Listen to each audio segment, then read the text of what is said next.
E agora, nessa quarta aula, a gente vai falar um pouquinho a respeito de empatia. Seja simpático e seja empático. Pois é, ser simpático não é o mesmo que ser empático. As palavras simpatia e empatia existem na língua portuguesa e estão corretas. Embora sejam parecidas, seus significados são diferentes e devem ser usados em diferentes situações. Ambas contribuem para o bom desenvolvimento das relações humanas, mas têm conceitos distintos. Por exemplo, a empatia significa a ação de se colocar no lugar da outra pessoa, buscando agir ou pensar da forma como ela pensaria ou agiria nas mesmas circunstâncias. Já simpatia é a atração que algo ou alguém é capaz de provocar em outra pessoa. Quem tem o hábito de ser muito delicado e agradável.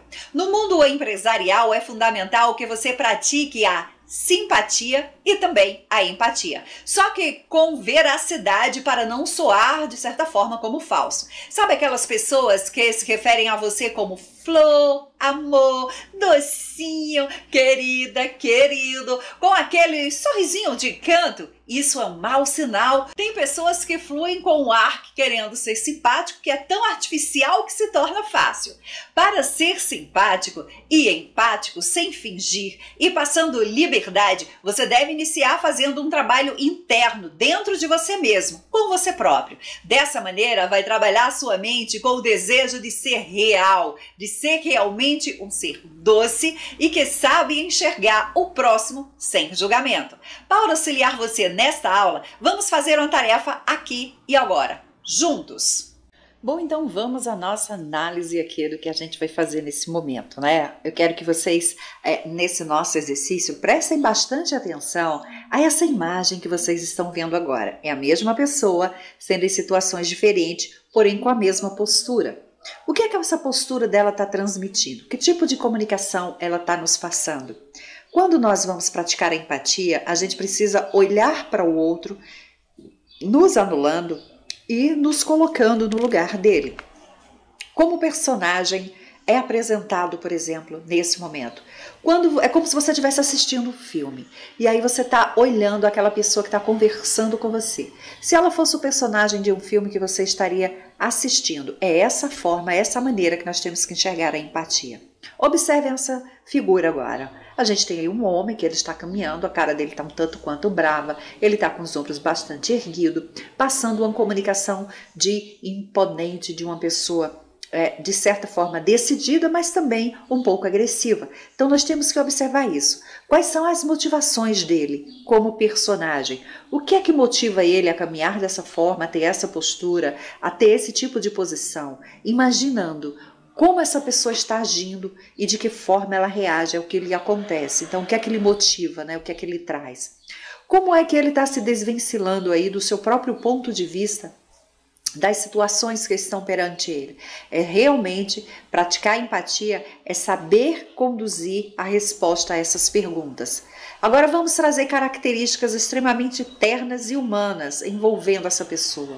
Quando você começa a pensar mais de uma forma carinhosa para com a postura dele e você começa a imaginar o que é que anda se passando na cabeça dele, que tipo de situações ele anda vivendo, o que tipo de dor essa pessoa anda sentindo. Isso é a prática da empatia.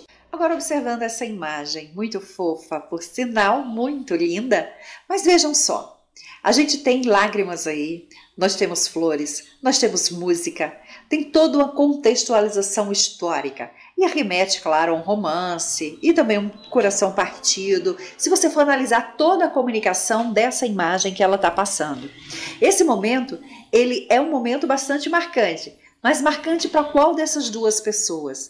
Quantos momentos marcantes as pessoas que estão comunicando, que estão se aproximando de você, ou que você lidera, ou que você vende produto ou serviço a elas, ou que você está em negociação com elas, quantas pessoas têm os seus momentos marcantes? E que tipo de momento marcante você quer deixar nessa pessoa quando ela estiver próxima de você e quando ela estiver na sua presença? Distanciar-se, né? É importante. Às vezes a gente precisa se distanciar analisando como um roteirista que passou pelo maior impacto dramático da situação. Então, quem foi dessa história aí que vai sofrer mais, digamos que com esse rompimento de relacionamento, se nós atribuirmos a essa figura que acabou o romance, né? Essa dramatização. A gente precisa analisar o outro para poder você entender bem a empatia e saber se colocar no outro, você precisa fazer esse tipo de análise.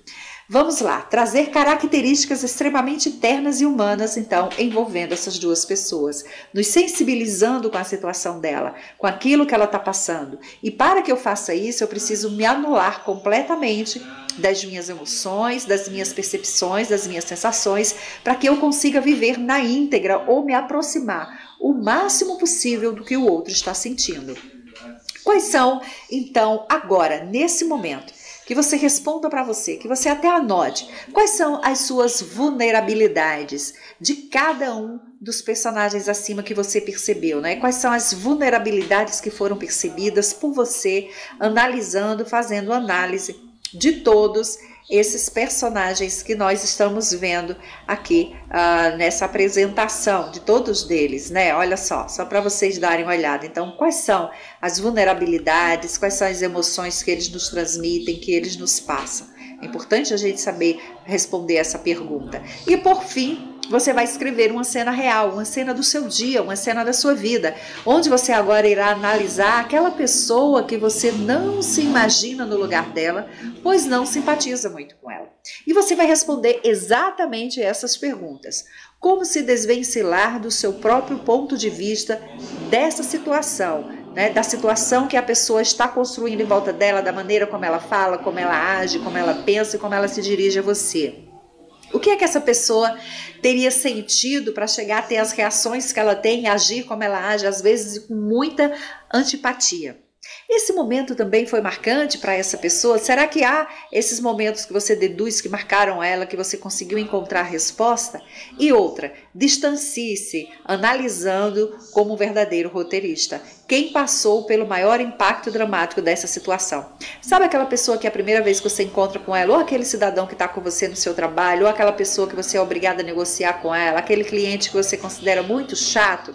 Faça esse exercício com ele tentando praticar a empatia. Esse exercício ajuda muito a nos tornarmos empáticos. E nos tornarmos empáticos nada mais é do que simplesmente você se ver refletido no outro e ver o outro refletido em você. Espero que isso possa ajudar você a entender melhor e a contextualizar dentro desse exercício, a iniciar a prática da verdadeira empatia. Agora veja a seguir quais são as suas 5 principais características de pessoas com alto grau de empatia.